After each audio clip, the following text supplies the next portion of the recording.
The United Nations said Tuesday the Idlib offensive has displaced more than 500,000 people in 2 months. David Swanson, spokesman for the UN Office for the Coordination of Humanitarian Affairs, said since December 1st, some 520,000 people have been displaced from their homes, the vast majority, 80% of them women and children. The wave of displacement, which coincides with the biting winter, is one of the largest since the start of the Syrian war nearly 9 years ago. Swanson said the latest displacements compound an already dire humanitarian situation on the ground, when over 400,000 people were displaced from the end of April through the end of August, many of them multiple times. According to sources, Israeli prisoners are witnessing growing tension because of the authorities' pressure on the Palestinian prisoners, which forced one detainee to stab a prison guard in the latest angry reaction by captives. Palestinian detainees in all prisons and from all factions shut down their sections and returned the meals. These sources complained that the prison's administrations are backing off from their previous agreements with captives through worsening their living conditions. In Ramallah, the Palestinian Prisoners Club said that a state of extreme tension prevails in Ofa prison after the Israeli prison administration claimed that a prisoner stabbed a guard in Section 12.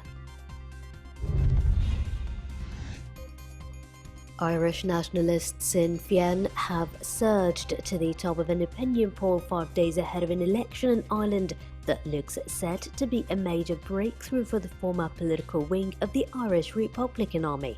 An Irish Times poll published Tuesday found support for left-wing Sinn Féin at 25%, making them a clear leader, with support for centre-right Fianna Fáil at 23%. Support for governing Fine Gael was 20%.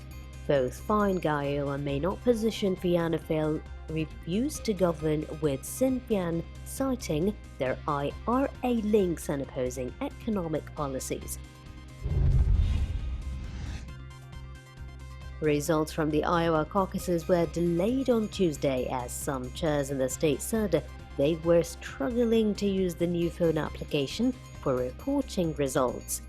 One precinct chair in Polk County said he still has not been able to report his results because the phone app was not working and he has been on hold with an alternative hotline for more than 30 minutes. The application is one of the ways local officials who oversee individual caucuses are able to send results from each of the nearly 1,700 sites to the Iowa Democratic Party, which compiles and checks the results.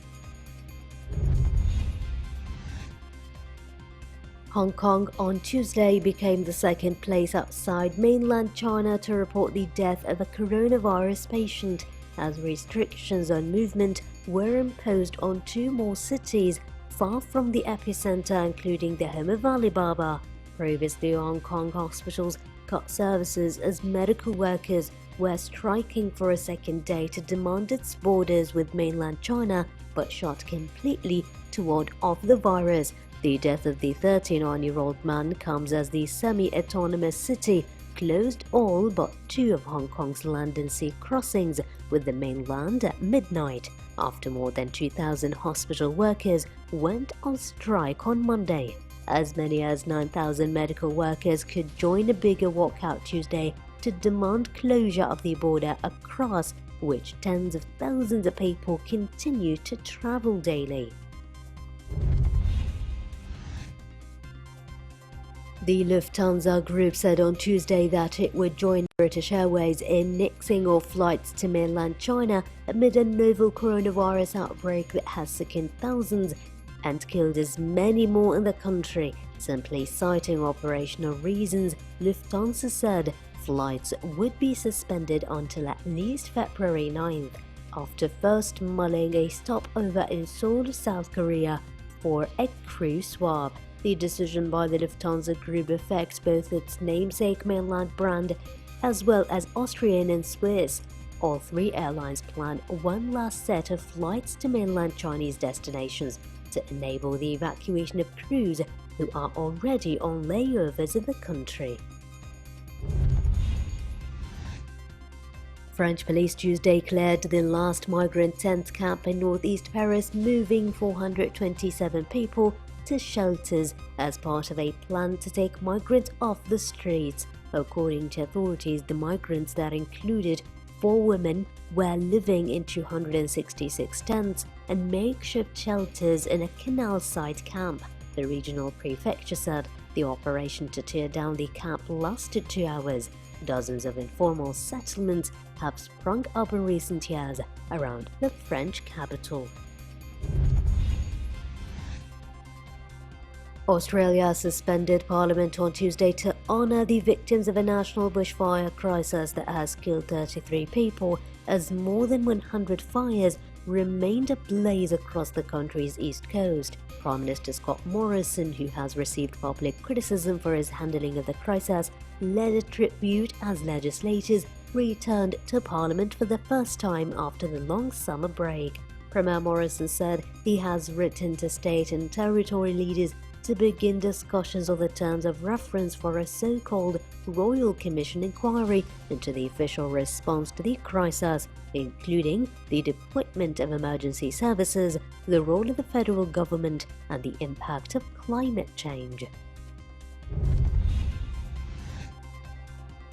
Organizers said on Tuesday the Singapore Air Show, Asia's biggest aerospace gathering, will go ahead as planned next week, despite China's virus epidemic prompting some firms to pull out, but a key meeting of aviation officials has been cancelled. The trade portion of the air show, held every 2 years, is set to begin on February 11th under the shadow of the virus outbreak that has prompted measures by several nations, including the wealthy city-state, to contain the spread of infections.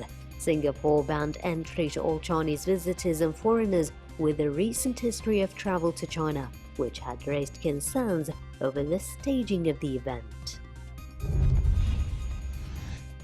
Britain will ban the sale of new petrol and diesel cars from 2035, 5 years earlier than planned, Prime Minister Boris Johnson will say Tuesday as he announces details of a UN climate summit due to take place in Glasgow in November.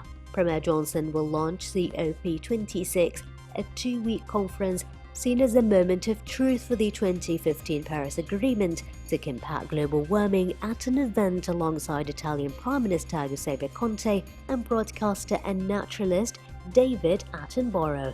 The British Prime Minister will call for international efforts to reach net zero as early as possible, including through investment in cleaner technology, preservation of natural habitats, and measures to improve resilience to the impact of climate change. Sony said Tuesday net profit fell more than 30% in the 9 months to December, but upgraded its annual net profit forecast on solid growth in its image sensor and financial services sectors. The PlayStation manufacturer said net profit dropped 31.2% to $5.22 billion for April to December, partially due to the negative impact of foreign exchange rates. But the firm predicted net profit of 590 billion yen for the financial year, up from an earlier $5 billion estimate on expected growth in image sensor sales and the financial services sector. Max Verstappen believes he can thwart Lewis Hamilton's bid for a 7th Formula One title this season if Red Bull give him the tools to do the job. The 22-year-old Dutch driver won 3 races last year, finishing 3rd overall in the championship, and is not about to be awed by anyone's reputation, even if that person is possibly the greatest driver of all time.